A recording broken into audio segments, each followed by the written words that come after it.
nabanggit niyo yung reserve fund. Meron na po ba tayong update sa Supreme Court issue natin on the 90 billion fund transfer case? Wala pa pong naipapahatid po sa amin at kami po at ang DOH po ay susunod naman po kung ano man po ang desisyon ng ating mga mahal na justices sa Supreme Court po. Dahil po ang pinagdaanan naman proseso ay patas at lahat ng panig naman po ay napakinggan. Thank you, sir. Thank you, Chloe. Yusek Claire. Thank you so much, Dr. Dator, PhilHealth President Edwin Mercado, and of course, Secretary Ted Herbosa. So, handa na ba kayo? Mag-donate ng inyong organs. Ako willing, except my heart. Ang puso ko para sa asawa ko lang.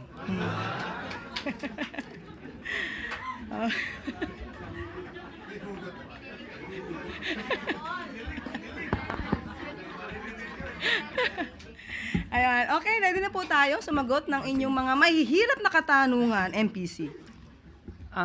First question, special request, Chloe Hufana, Business World. Hello po, Yusek.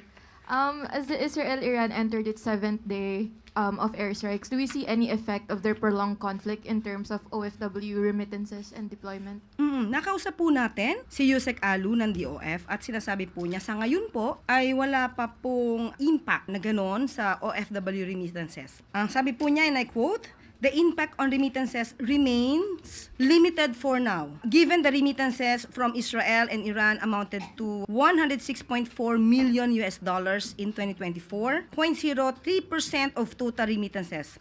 However, an escalation that could include the rest of the Middle East will have a substantial effect on overall remittances." Ayon sa kanya po, malamang po talaga ay magkakaroon ng pagtaas sa presyo ng krudo at maapektuhan mas malamang ang household consumption at ang economy's growth prospect.